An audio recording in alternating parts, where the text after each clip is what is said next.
Aren't these vortex coils amazing? They're so dynamic in the way that the papers touch in certain areas and expand in others, and they just seem to draw you into like a black hole. So I'm going to be showing how to make these 4 shapes here, and I'm using the full length of my strip.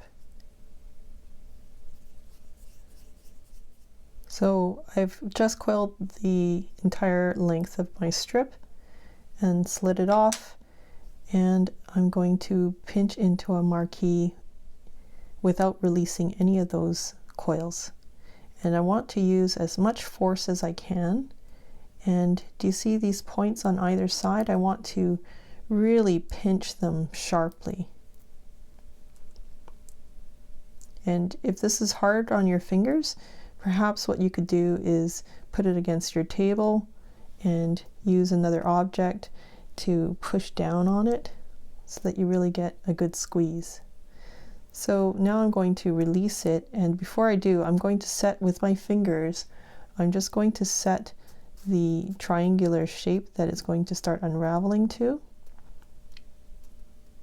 Now of course, you know, I'm not holding this closed anymore, but it's starting to unravel within itself, and you could actually just glue that closed just so it doesn't unravel beyond that triangle that you want.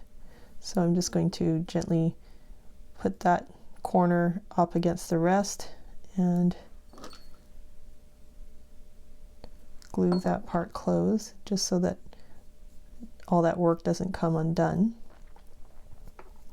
Now you could sort of work at it, you could sort of poke at that little football in there, but you know what I started to do was I have this case of screwdrivers set for my glasses, and I took the smallest one and inserted it into the innermost coil and just started twirling this way.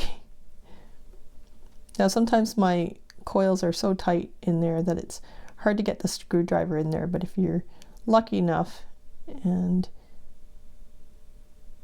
to work it in there, and if not, you know, no big deal, just use your needle tool and gently pry them open.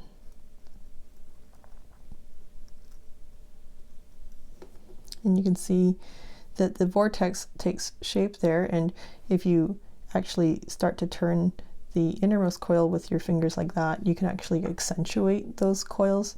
If you unturn it the other way, you're going to create a different effect. So just play with it until you like what you see.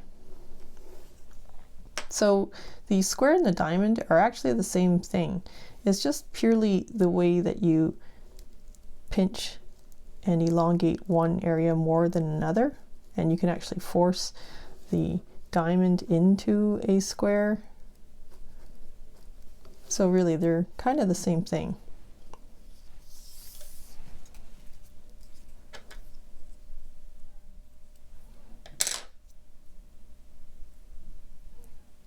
So again, I'm going to pinch the same way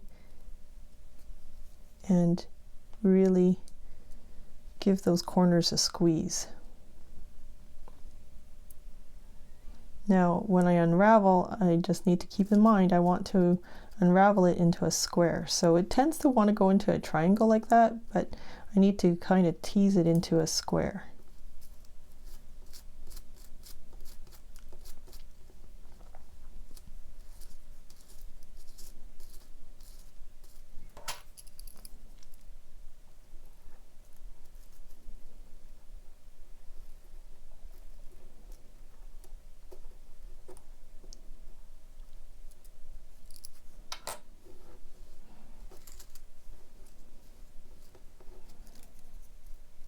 Again, I'm just going to glue that end closed so all my work is not lost.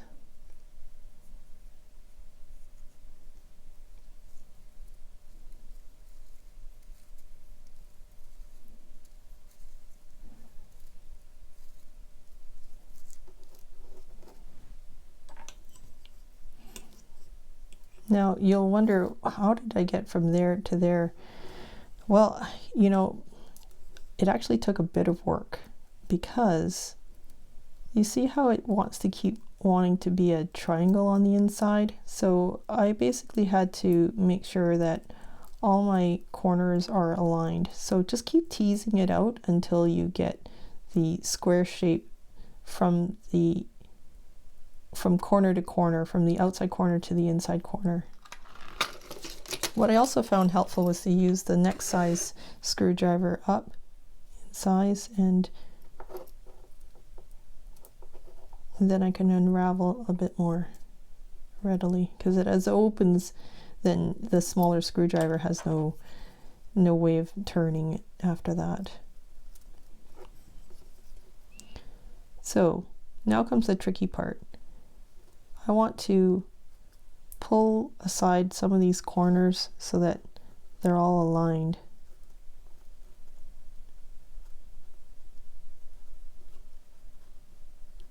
And if it's not aligning, like, don't force it, but you see how most of these corners are all now in one area.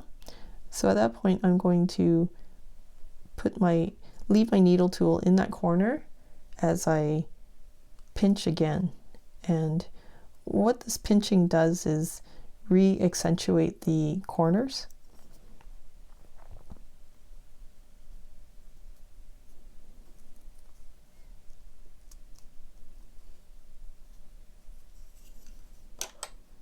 See how it's sharper now? Then of course we need to do the opposite side, so now I'm going to pinch the other side.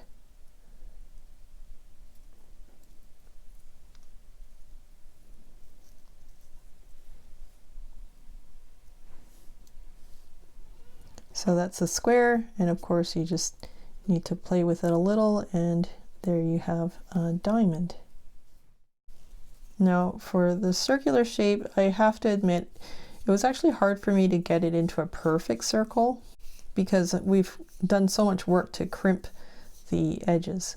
So essentially it's basically like the triangle, but what I found was if I soften as much of the outside as I can sort of bring it back into a semblance of a circle and leave the vortex to do its magic. As usual, I'm just going to glue that down.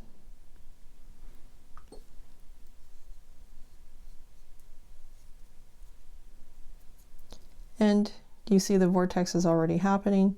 Now these corners are here, so all I'm really doing is kind of softening just the outside.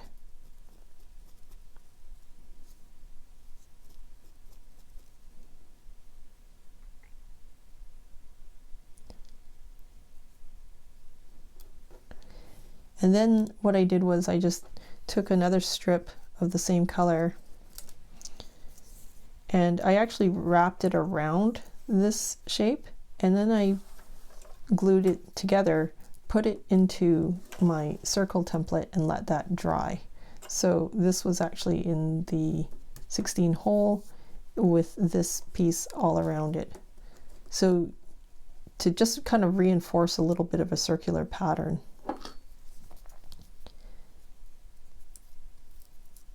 So I'm just going to find my edge.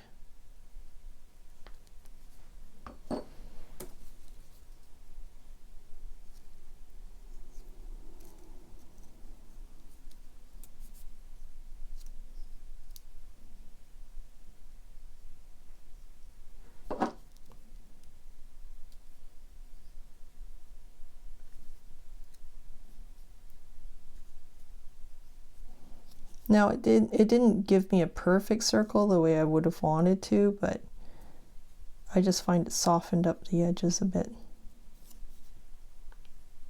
Go as far as you like. I'm just going to tear this edge.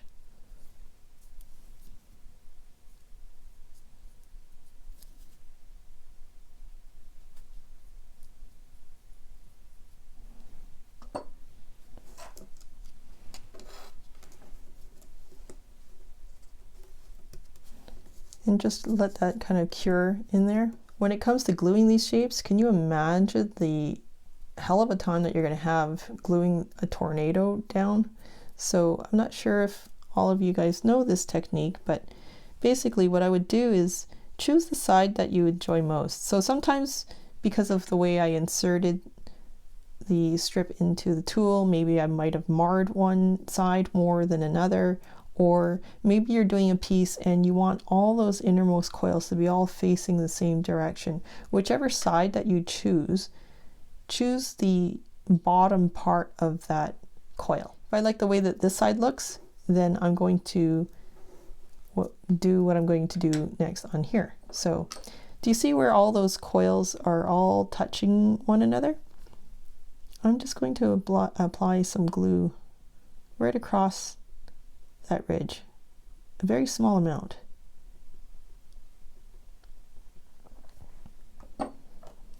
And then with your tool, you can just kind of smear it flat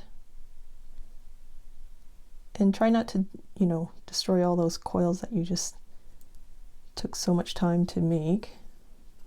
If you need to fix anything, go right ahead. But what that's going to do is when the glue dries, it's going to set all those coils in place. And then when you're ready to glue to your work surface, you're going to have a more structurally sound piece to glue, and you won't have to deal with tornadoes. Okay.